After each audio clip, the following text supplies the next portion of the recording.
Fala pessoal, todos bem? Sejam todos muito bem-vindos, eu sou o William Godoy. Esse vídeo tem um patrocínio da 1xBet, que é uma empresa bookmaker que garante a vocês grandes ganhos e pagamentos rápidos. Nós temos o nosso cupom promocional que te garante bônus em dobro. O link está na descrição do vídeo para você baixar, fazer o download, ter o 1xBet no seu celular. Vai fazer o seu depósito, insere o nosso cupom GODOY1x para você garantir e resgatar bônus em dobro. R$50 de depósito, retorna 100, 100, 200, 200, 400, 250, 500, 500, 1.000, até R$1.500. Você vai garantir com o nosso cupom aqui promocional exclusivo para você inscrito. Rodada que tem Copa, tem eliminatórias da Copa, né? 2026, aqui na América do Sul, o Brasil volta a campo contra o Peru e é uma opção para você aproveitar na 1xBet e aproveitar, óbvio, com o nosso cupom aqui promocional. Bom, galera, eu estava devendo a vocês tínhamos feito, né, um vídeo falando sobre agora o calendário do Flamengo, como seria e tal, e aí faltou só um adendo ali sobre algumas questões, né, como seria a dinâmica para esse jogo. Amanhã o Flamengo volta a campo pelo Campeonato Brasileiro, em Cariacica, vai enfrentar o Atlético Paranaense. Na manhã de hoje, o Flamengo se apresentou 9h45, fez o seu treino, um treino que certamente vai ali por volta de quase 1h da tarde, vai terminar, e os jogadores chegam no Espírito Santo por volta aí de 8h35, mais ou menos o horário previsto. A gente tinha aquela dúvida, né? Pô, que horas o Flamengo vai sair e tal? Vai chegar então 8h35 e aí o resto é aquilo que a gente já havia falado sobre os treinamentos também, beleza? Então, amanhã o Flamengo volta a campo, a gente tem a nossa resenha, né? Pré-jogo, depois pós-jogo, mas amanhã a gente fala ainda sobre esse jogo que é importante contra o Atlético Paranaense e a véspera do jogo da decisão da Copa do Brasil.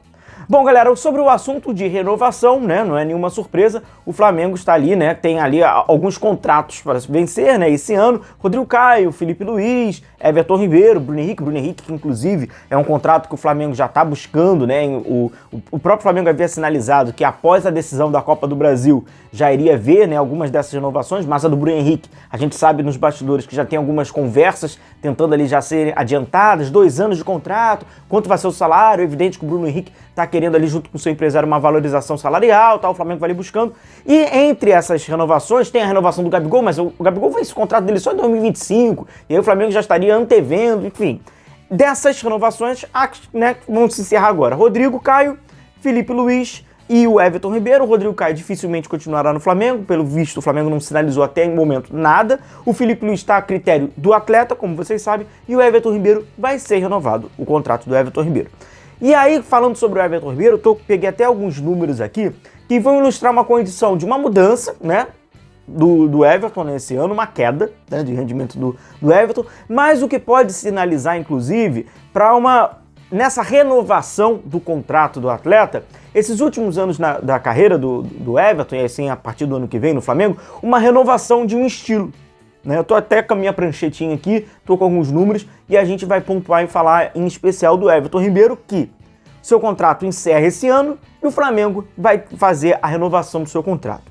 Logicamente, pelo aspecto responsável, inclusive financeiramente e de produtividade do atleta, essa renovação, até pela alta idade, né, do Everton Ribeiro, deveria, né, de acontecer com um reajuste salarial, o atleta, o empresário do atleta, né, compreendendo que é um outro momento, que é um Everton que já não tem mais tantos minutos assim, por consequência não é tão decisivo, então tem que ter um reajuste, não dá para o Everton receber o que recebia antes, né, então o Flamengo tem que ter esse reajuste. Então, tirando esse aspecto financeiro, que na minha opinião, certamente vocês têm a mesma opinião, é uma questão óbvia, né, desse reajuste, a gente vai falar sobre a questão técnica e tática do Everton Ribeiro.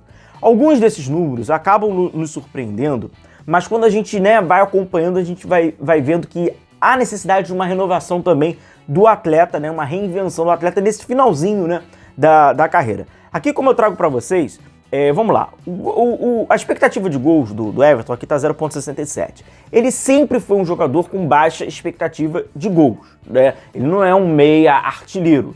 2013 dele no Cruzeiro é um ano acima da média, até pelo Everton bem mais novo, né? 10 anos mais novo e tal, pisando bastante na área, fazendo uma dupla muito bacana com o Ricardo Goulart, naquele histórico, né? Cruzeiro, né? Multicampeão, e ali ele tinha mais alto. Mas, com a exceção, sempre foi, né, uma expectativa um pouquinho mais baixa. A atual dele, a gente vê, é 0,67. E a do ano passado era 2,68. E o Everton é um capítulo muito curioso. Por quê? Ele vinha mal, né, nos anos anteriores. E aí ele estava jogando até no meio de campo, né, mais aberto ali com o Renato Gaúcho, por exemplo, decisão da Copa Libertadores 2021. O Renato, a gente trouxe aqui nos bastidores, falou pro Everton trabalhar um pouquinho mais por dentro. O Everton teve uma certa resistência para trabalhar com o meio campo meio que centralizado. Então o Renato deixou ele ali com aquele meio armador mais abertinho ali pelo lado direito. Na ocasião, e não é coincidência, a bola da seleção brasileira estava começando a quicar naquele momento e o Everton estava começando a ser visto pelo Tite. Talvez isso, obviamente, isso acontece do atleta. Ele não quis entrar para uma outra posição porque aí ele não está sendo visto naquela que ele estava ganhando chance. E estava começando a crescer, tinha um apoio, né, da mídia, né, com o Everton tem esse apoio da mídia, a gente vê até hoje, né, nas transmissões dos jogos, então estava se fortalecendo o nome dele. Ele teve essa resistência, já dessa indicação que o Renato Gaúcho havia feito, e ele jogou lá como meia.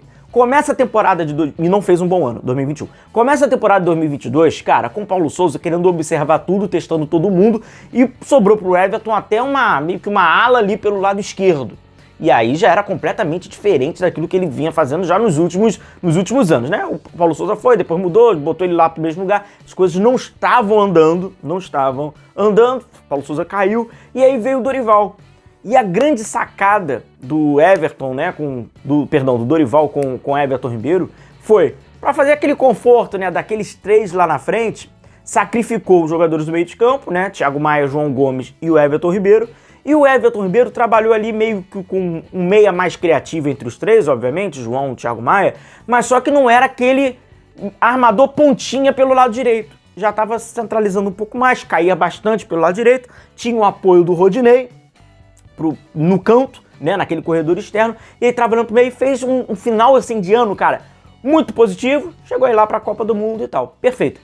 Esse ano de 2023 volta a ser aquele Everton que estava antes do Dorival, né, com o Vitor Pereira, como meia, depois que as coisas não estão funcionando, e agora com o Jorge, mesma coisa, não estão funcionando. E aí os números, eles até mostram isso, né? Então, como expectativa, a expectativa de gol do Everton, por característica, sempre foi um pouco baixa, não é um finalizador, né? Então sempre foi baixo. Agora, a grande questão que eu falo sobre a renovação do seu estilo, nesse finalzinho de carreira, é o seguinte: dribles bem-sucedidos. Everton Ribeiro é um jogador de drible. Ele é um jogador de característica de drible, né? Ele gosta de arrear a cabeça, de enfileirar, ele é um jogador de espaço curto, né? Tem aquela habilidade para dar aquela movida de corpo, né? Ele faz bem isso e tal. Dribles. Então o drible é importante para Everton Ribeiro, que é um meia condutor. Ele gosta demais de conduzir a bola. E aí o Everton, os números atuais dele é 52% de dribles bem-sucedidos, enquanto que no ano passado era 72%. Né? Então aquilo, né? A cada 4 ele acertava 3, errava 1. Agora praticamente metade, muita coisa. E aí, obviamente, tem aquilo que a gente já fala, né, sobre as disputas de bola vencida. Hoje são 40%, o que era 53%. Dentro dessa renovação, desse novo Everton Ribeiro, que vai entrar nesse finalzinho já, na minha opinião, do contrato com o Flamengo, eu acho que tem esse ponto aqui. Um Everton menos meia pelo lado, onde o futebol cada vez mais tem exigido mais velocidade, mais, né, você ter capacidade de ultrapassagem, por mais que ele seja um jogador de esconder a bola, eu acho que seria mais interessante a gente ver menos esse Everton, como fala hoje no futebol, né, pifador, né, do último passe, da chegada, que ele perdeu, ser um Everton de meia centralizador, simplificando o seu jogo, conduzindo o menos possível a bola. Ele é um jogador inteligente. O mais difícil para essa condição, dessa mudança, é os jogadores que não são inteligentes. Ele é um jogador inteligente. Então, para ele, é só fazer uma autoavaliação, um reconhecimento, junto ali com o seu treinador, e mudar ali o seu estilo. Lógico que ele vai ter alguns vícios, óbvio que ele vai ter vícios de um jogo, né, que já são quase, mais de 18 anos jogando de uma forma, mas só que simplificar, para que ele consiga cumprir dentro do final desse seu contrato, né, já imaginando essa renovação, que haverá essa renovação, ele conseguir ser importante para o time, conseguir ter atuações dignas, né? Então, 2 toques na bola, um jogador de progressão, uma condução, pouquíssima condução, evitar duelo de 1 contra 1 pelo lado, já que o drible não está encaixando, não é de agora. Então, enfim, não ter essa incumbência, dessa responsabilidade do eu sou o homem da chegada, eu sou o 10, eu sou reserva do Arrascaeta, chute de fora da área. Não, ele perdeu isso, né? Então, ele ser esse apoio do Flamengo. esse apoio de organização. O futebol cabe isso, você ser um jogador de organização. Eu acho que seria importante para o Everton ter essa reinvenção no seu jogo, essa adaptação pela sua condição, principalmente pela sua condição física.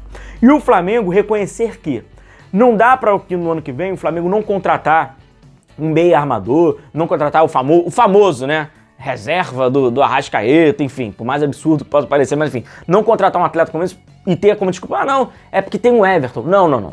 O Everton ele já tá ali agora como um plus. Os números mostram isso, a sua idade mostra isso, a sua participação mostra isso. Isso não deveria de ser uma desculpa esfarrapada para o Flamengo não ir ao mercado e trazer um jogador que pode, né, um jogador mais jovem, um jogador que pode, enfim, contribuir muito mais do que o Everton, que agora que é já um momento, né, de atrofiar. Eu acho que deveria de ser inteligente. Inteligente planejamento da carreira, inteligente inclusive para o próprio Everton, e você assim, já que vai renovar esse contrato, essa reinvenção, né, mudar esse estilo de jogo pode ser bacana e pode ser útil também para o próprio Everton Ribeiro falando individualmente, né? Um grande abraço a todos vocês, continue se cuidando, a gente vai se vendo por aqui, um abraço a todos, tchau, tchau.